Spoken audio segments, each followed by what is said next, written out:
നമ്മൾ കഴിഞ്ഞ എപ്പിസോഡിൽ സംസാരിച്ചത് തല കറങ്ങി വീഴുന്ന ഒരു കുട്ടിയുടെ കാര്യമായിരുന്നു.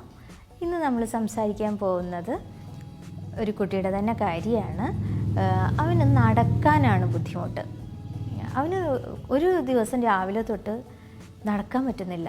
അതായത് വലത് കാലിന് നിലത്ത് ചവിട്ടാൻ പറ്റുന്നില്ല. ഭയങ്കര കഷ്ടപ്പെട്ടിട്ടാണ് അവൻ നടക്കുന്നത്. അപ്പോൾ അങ്ങനെയുള്ള ഒരു കാലിൻ്റെ ഇതിന് വേണ്ടിയിട്ട് അവർ പല ഡോക്ടേഴ്സിനെയും കാണിച്ചു, നാട്ടിലുള്ള പല ഡോക്ടേഴ്സിനെ കാണിച്ചു, പല ടെസ്റ്റുകളും ചെയ്തു. ടെസ്റ്റിലൊന്നും റിസൾട്ടിലൊന്നും കാണാനില്ല. അവന് കാലിനൊന്നും കുഴപ്പമില്ല എന്നാണ് ഡോക്ടേഴ്സ് പറയുന്നത്.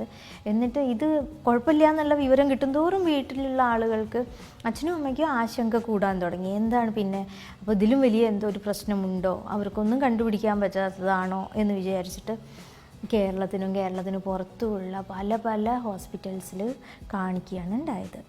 അങ്ങനെയാണ് ഒരു ഹോസ്പിറ്റലിൽ കാണിച്ചപ്പോൾ അവിടുത്തെ നിരീക്ഷണത്തിൽ അവർക്ക് മനസ്സിലാക്കാൻ പറ്റിയത്, ആരുമില്ലാത്ത ചില ഘട്ടങ്ങളിൽ ഇവൻ നന്നായിട്ട് നടന്നു പോകുന്നത്, സാധാരണ എല്ലാവരും നടക്കുന്ന രീതിയിൽ നടന്നു പോകുന്നതായിട്ട് CCTV ഇതിൽ ഒബ്സർവേഷനിൽ അവർ കാണുകയാണ്. അപ്പോഴാണ് ഇതിന് എന്തൊരു സൈക്കോളജിക്കൽ ആസ്പെക്റ്റ് ഉണ്ടല്ലോ, അവനെന്താണെങ്കിലും അഭിനയിക്കുകയല്ല, ഇത് പ്രശ്നം അഭിനയിച്ച് കാണിക്കുന്നതല്ല, പക്ഷെ അവന് പ്രശ്നമുണ്ട്, പക്ഷെ അതിനൊരു സൈക്കോളജിക്കൽ എലമെൻ്റ് ഉണ്ടല്ലോ എന്നുള്ളത് അപ്പോഴാണ് അവർക്ക് മനസ്സിലായത്. അങ്ങനെയാണ് അവനെ ഞങ്ങളുടെ അടുത്തേക്ക് റെഫർ ചെയ്യുന്നുണ്ടായിരുന്നത്. അപ്പോൾ ആദ്യം വന്നു, അവൻ്റെ അടുത്ത് സംസാരിച്ചപ്പോൾ അവൻ സംസാരിക്കാനൊന്നും സമ്മതിക്കുന്നുണ്ടായിരുന്നില്ല. കാരണം അവൻ കാലിൽ പ്രിയോക്യുപ്പൈഡാണ്. എൻ്റെ കാലിൻ്റെ അസുഖം നിങ്ങൾക്ക് മാറ്റിത്തരാൻ പറ്റില്ലല്ലോ, പിന്നെന്തിനാ, ഞാനിപ്പോൾ ഇത് 100 കണക്കിന് ഡോക്ടേഴ്സിനെ കണ്ടു, പിന്നെന്തിനാ എന്നുള്ള രീതിയിൽ അവൻ വളരെ നമ്മുടെ ട്രീറ്റ്മെൻറ്റിന് സഹകരിക്കുന്ന ഒരു രീതിയിലും ആയിരുന്നില്ല ആദ്യത്തെ 2-3 സെഷൻസിലുണ്ടായിരുന്നത്. നമ്മൾ പാരൻസിൻ്റെ അടുത്തും അവൻ്റെ അടുത്തും എല്ലാം വേറെ സംസാരിച്ചു. മെല്ലെ അവനിലേക്ക് എത്താനുള്ള വഴി നമ്മൾ കാണാൻ പറ്റി. അവന് താല്പര്യങ്ങളുണ്ട്, കരകൗശല വസ്തുക്കൾ ഉണ്ടാക്കൽ, ഈ ഫ്ലവർ വേസ് ഉണ്ടാക്കൽ, അതുപോലെ പേപ്പേഴ്സ് കട്ട് ചെയ്തിട്ട് പല രൂപങ്ങൾ ഉണ്ടാക്കുക, അങ്ങനെയുള്ളതിലൊക്കെ അവന് ഭയങ്കര ഇൻട്രസ്റ്റ് ഉള്ളതായിട്ട് കാണാൻ പറ്റി. അങ്ങനെയായപ്പോൾ അതിലേക്ക് അവനെ ഫോക്കസ് ചെയ്ത് അങ്ങനെ നമുക്ക് സംസാരിക്കാനൊരു വിഷയമൊക്കെ ഉണ്ടായി വന്ന് മെല്ലെ അവൻ്റെ വേൾഡിലേക്ക് കടക്കാൻ നമുക്കൊരു വാതിൽ തുറന്ന് കിട്ടുകയാണ്. നിരന്തരമായിട്ടുള്ള സെഷൻസിലൂടെ അവൻ പല കാര്യങ്ങളും നമ്മളടുത്ത് സംസാരിക്കേണ്ടായി. അപ്പോഴാണ് ഒരു ദിവസം എനിക്കൊരു കാര്യം പറയാനുണ്ട്, പക്ഷെ നിങ്ങളിത് ആരോടും പറയരുത് എന്ന് പറഞ്ഞിട്ട് പറയുന്നത്. അപ്പോൾ പറയുമ്പോഴേ അവൻ ആകെ വിയർത്ത് കൈയൊക്കെ ഇങ്ങനെ തിരുമ്മിയിട്ടൊക്കെയാണ് ഇരിക്കുന്നത്. അല്ലെങ്കിൽ വേണ്ട, ഇപ്പോൾ പറയുന്നില്ല എന്നുള്ള രീതിയിൽ എഴുന്നേറ്റ് പോകാൻ അവൻ ശ്രമിച്ചു. പക്ഷേ പിന്നീട് അവൻ വീണ്ടും വന്നിട്ട്, അല്ലെങ്കിൽ ഇപ്പോൾ തന്നെ പറയാം, പിന്നെയും ഞാനിത് മനസ്സിലിട്ട് നടക്കണ്ടേ, എനിക്ക് ഭയങ്കര ഒരു പേടിയുള്ളൊരു കാര്യമാണ്, അത് ഞാൻ നിങ്ങളടുത്ത് പറയാമെന്ന് വിചാരിച്ചു എന്ന് പറഞ്ഞിട്ട് അവൻ പറയുകയാണ്. പറയുമ്പോഴെന്താ കാര്യം എന്ന് വെച്ചാൽ, അവന് എന്നും ഫുട്ബോൾ കളിക്കാൻ പോകാറുണ്ടായിരുന്നു. അപ്പോൾ ആ സ്ഥലത്ത് ഒരു ചേട്ടൻ അവനെ ലൈംഗികമായിട്ട് പീഡിപ്പിച്ചിട്ടുണ്ട്. അപ്പോൾ അവനെ സംബന്ധിച്ച് അവിടേക്ക് പോകുന്നത് പിന്നെ പേടിയാണ്. ഫുട്ബോളിൽ നിന്ന് കേൾക്കുന്നതേ പേടിയാവുന്നുണ്ട്. സ്കൂൾ ഗ്രൗണ്ടിലാണ് അവൻ പഠിക്കുന്ന, സ്കൂളിൻ്റെ ഗ്രൗണ്ടിൽ തന്നെയാണ് അവർ ഈ ഫുട്ബോൾ കളിയും വീട്ടിൽ നിന്ന് രാവിലെ പോയിട്ട് ചെയ്യുന്നത്.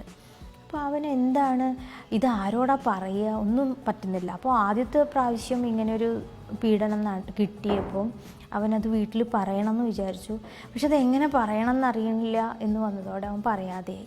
പിറ്റത്തെ പ്രാവശ്യങ്ങളിൽ പോകുമ്പോഴൊക്കെ അവരെല്ലാം ഒരുമിച്ചിരുന്ന് ഇവനെ പല വീഡിയോസും കാണിക്കുകയാണ്. പല വീഡിയോസും കാണിച്ചിട്ട് ഇത് ആരോടും പറയരുത് എന്നും പറയുന്നുണ്ട്. എന്നിട്ട് അവനെ അതിലേക്ക് എൻഗേജ് ചെയ്യിക്കാൻ പ്രോത്സാഹിപ്പിക്കുകയും ചെയ്യുന്നുണ്ട്.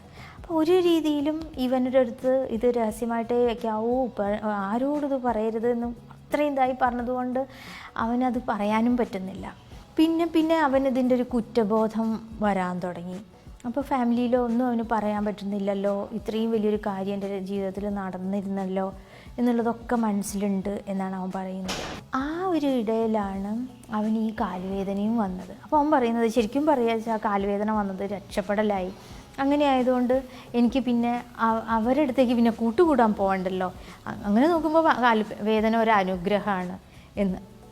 അപ്പോൾ ഇതിൽ നിന്ന് നമുക്ക് മനസ്സിലാക്കാൻ പറ്റിയൊരു കാര്യം, അവൻ നിരന്തരം പീഡിപ്പിക്കപ്പെടുന്നുണ്ടായിരുന്നു എന്നുള്ളതും അത് അവന് ആരോടും ഇത് പറയാനും പറ്റുന്നില്ല എന്നുള്ളത്. ആ പീഡിപ്പിക്കുന്ന ഏട്ടൻ എന്ന് പറയുന്നത് എത്രയോ മുതിർന്ന ഒരു വ്യക്തിയാണ്, അവിടുത്തെ ഒരു പ്രധാന വ്യക്തിയുമാണ്. അപ്പം അവന് അത് ആരോട് തുറന്നു പറയണമെന്ന് അറിയുന്നില്ല, ആരോടെങ്കിലും തുറന്നു പറഞ്ഞാൽ അവരത് എങ്ങനെ എടുക്കും എന്നുള്ളത് അറിയുന്നില്ല. ആ ആശങ്ക അവൻ്റെ ഉള്ളിൽ വളരെയധികം ഉണ്ടായിട്ടുണ്ടായിരുന്നു. തുറന്നു പറഞ്ഞ സ്ഥിതിക്ക് അവനോട് ചോദിച്ചു, നിനക്ക് എന്താണ് വേണ്ടത്? ഈ ആളുകൾ നിന്നോട് ചെയ്തത് ഇഷ്ടമില്ലാത്ത കാര്യമാണെന്നറിയാമല്ലോ, അതിന് നിനക്ക് എന്താ അവരോട് ചെയ്യേണ്ടത്? എനിക്ക് ചെയ്യാൻ പേടിയാണെന്നായിരുന്നു ആദ്യത്തെ മറുപടി. അപ്പോൾ ഒറ്റയ്ക്ക് ചെയ്യാൻ പേടിയാണെങ്കിൽ നമ്മൾ എന്താ ചെയ്യുക? സാധാരണ ഒറ്റയ്ക്കൊരു കാര്യം ചെയ്യാൻ പേടിയാണെങ്കിൽ അപ്പോൾ വളരെ കൃത്യമായിട്ട് പറഞ്ഞു, അപ്പോൾ വേറെ ആൾക്കാരെ കൂട്ടും എന്ന്. അങ്ങനെയാണെങ്കിൽ എന്ത് ചെയ്യുക വേണ്ടത് ശരിക്കും എന്നുള്ള ആ ഒരു ചർച്ചയിലേക്ക് വന്നപ്പോഴാണ് നമ്മൾ ഇതിൻ്റെയൊക്കെ നിയമവശങ്ങളും ഇങ്ങനെയൊക്കെ നമുക്ക് ചെയ്യാമെന്നും ആ ചെയ്ത ആൾക്ക് ശിക്ഷ വാങ്ങിക്കൊടുക്കാനുള്ള കാര്യങ്ങളൊക്കെ ഉണ്ട് എന്നുള്ളതൊക്കെ അവൻ്റെ അടുത്ത് പറഞ്ഞപ്പം അവൻ പാതി സമ്മതമായിരുന്നു. കാരണം അവൻ ആ വ്യക്തിക്ക് ശിക്ഷ കിട്ടണം എന്ന് ആഗ്രഹം ഉണ്ടായിരുന്നു. പക്ഷേ അവന് പേടി, ഇത് പാരൻസിൻ്റെ അടുത്ത് എങ്ങനെ അറിയിക്കും? പാരൻസ് അറിയാത്തപ്പോൾ ഇതൊന്നും നടക്കാനും പോകുന്നില്ല, എങ്ങനെ ഇപ്പോൾ ഇത് പാരൻസിൻ്റെ അടുത്ത് അറിയിക്കുക എന്നുള്ളതായിരുന്നു. അടുത്ത ഞങ്ങളുടെ സെഷൻ പാരൻസുമായിട്ട് ഇരുന്നു, അവനെ കൂടാതെ. പാരൻസിൻ്റെ അടുത്ത് അവൻ്റെ സമ്മതത്തോടു കൂടി തന്നെ കാര്യങ്ങൾ പറഞ്ഞു. അപ്പോൾ പാരൻസിന് ഇത് വളരെ ബുദ്ധിമുട്ടായിരുന്നു കേട്ടപ്പം. ഇല്ല, അതങ്ങനെ ഒരിക്കലും സംഭവിക്കാൻ സാധ്യതയില്ല, ആ ആൾ അങ്ങനത്തെ ഒരാളല്ല എന്നൊക്കെയാണ് ആദ്യമൊക്കെ അവിടെ പറഞ്ഞത് എൻ്റെ അടുത്ത്.